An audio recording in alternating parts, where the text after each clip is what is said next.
fearful that in those spaces and times things could go wrong and will go wrong because I'm still being harassed by the system. Well, he talk a but JAYDEN Chase, they have to make the fans them know what really are going on.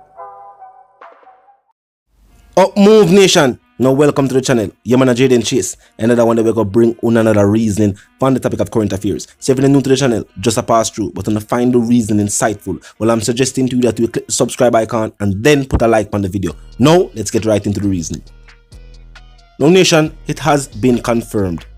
Christopher Dogpaw Linton has been slain, and the JCF also confirmed that since his release, Dogpaw has been implicated in several murders and shootings across the island.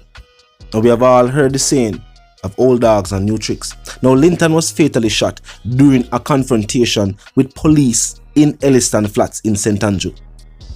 And the official police report is that shortly before 2 p.m, cops acting on information intercepted a vehicle in which armed men were believed to be traveling. When asked to stop, Linton exited the vehicle and opened fire at the cops, according to the JCF. Gunfire was obviously returned and Linton was shot. He was then reportedly taken to the nearby medical facility where he succumbed to his injuries. The police say a .45 pistol was also seized following the incident. And Indicom is of course probing the fatal shooting. Now Linton, no rather Dogpaw, has been a fixture in the media based on reports from the JCF for almost a decade. And in 2013, him along with another man were both found guilty of gun charges and each sentenced to 15 years in prison for illegal possession of firearms, and also for shooting with intent, as it was reported that they both fired at 2 police officers who were traveling in their marked service vehicle. But in April of this year, they were both freed by the Court of Appeal. Now following Dogpaw's release, he did make it a public declaration that is in television archives, stating that in his own belief, the JCF were after him. And based on the police report, they said that the vehicle in which they attempted to stop was already confirmed by confidential informants to be a car carrying armed individuals. But the stop was not made based on the fact that it was Dogpaw's vehicle.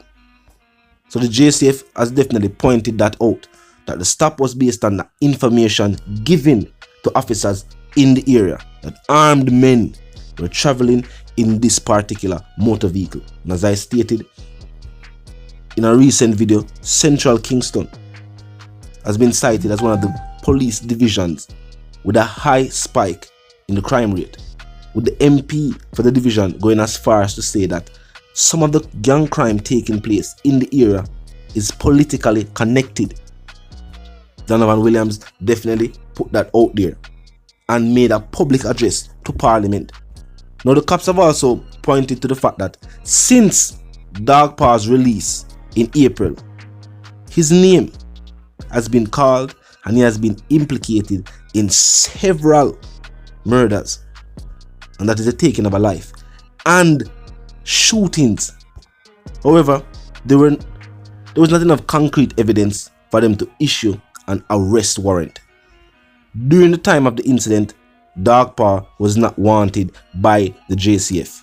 His name was a person of interest based on the fact that Deputy Commissioner of Police Bailey stated that he was implicated in several incidents. So as long as the police force was doing their jobs, he was definitely a person of interest, but no arrest warrant was issued. During the interview, among other things, Dogpaw said he was a reformed individual and that he had changed from a life of crime, with many individuals viewing the clip and leaving their comments saying that they were either in disbelief of his statements or that they would wait to see what life would be like in the communities in which Christopher frequents. Now in Bull Bay recently, There was also a shooting incident in which it was mentioned that Dog Paw was the intended target. That shooting incident, however, was not with law enforcement officers, as stated by JCF in their report. I'm going to see back a clip of the Dog Paw footage after being released, and they will contain the reasoning. Look and listen. Are you afraid though, based on what you're seeing and how they're acting, are you in fear? In fear. At times. At times I'm fearful based on a certain environment or environments that I have to go through at times. I'm fearful that without the presence of, elders or, suitable like elders, I think things will, I'm fearful that in those spaces and times, things could go wrong and will go wrong because I'm still being harassed. That amazing feeling to be free and to be reunited with the family and the members of the community, Yeah. Back on the street for so many days though, why haven't you come forward, to speak your truth, to let us hear what's on your mind? Okay, well, let me say, after being away for so long, for so much years, one would need some time to thaw out,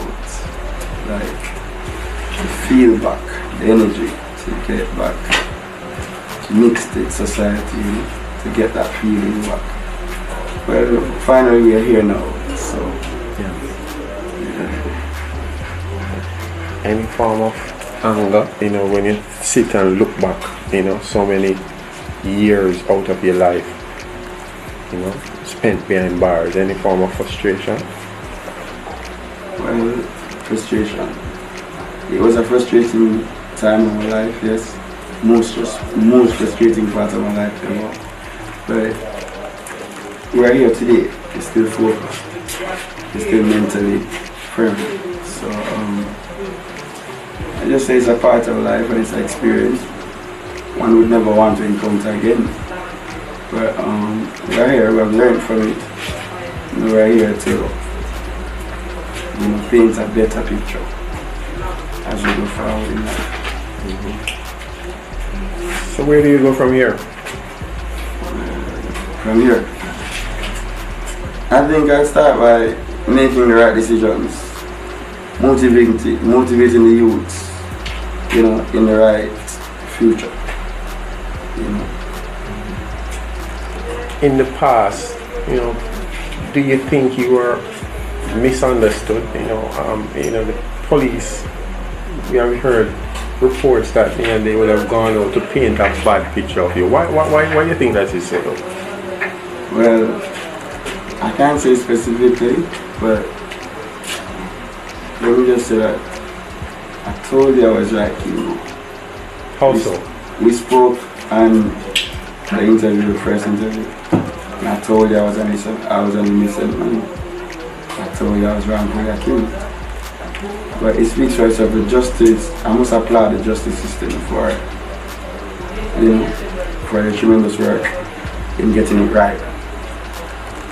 I learned that we just hear it's nice to be free, and it's a nice feeling being free, but it's also messed up to be free and still being harassed by the system.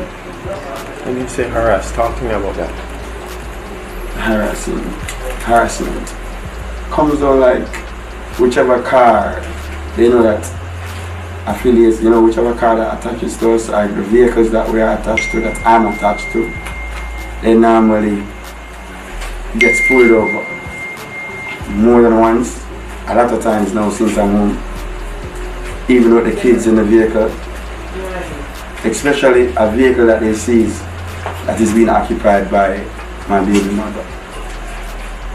They traumatize the kids often, they don't know why. I'm now free and they're still harassing me. Yes, nation. And as I stated, the thing said in the interview, people regardless of if you know the individual or not. Did I hope for, the statement they may make be true in nature, and that they really want to change him life and, put on the life of crime. As we all know, it always leads to a place where he was, which is behind the bars, or to the situation that has now befallen him, which is his life has been taken in a police shootout. And they say it always a lead. For individuals involved in criminal activity, the exit strategy is always few. It's either behind the bars or a situation like this. Talk to me in the comment section, I know how you feel. That's the one called Jane Chase, that's our correspondent, guys represented by some reminding if you're new to the channel, new to the movement, just a pass through. But they like the reason, of course, they like the point of view. Well, I'm suggesting to you that you click the subscribe icon, then the bell icon, and put it on all. And this is how you know you'll be notified of all fresh content as soon as fresh content is uploaded and made available for you. Until the reason again, live, love, and prosper.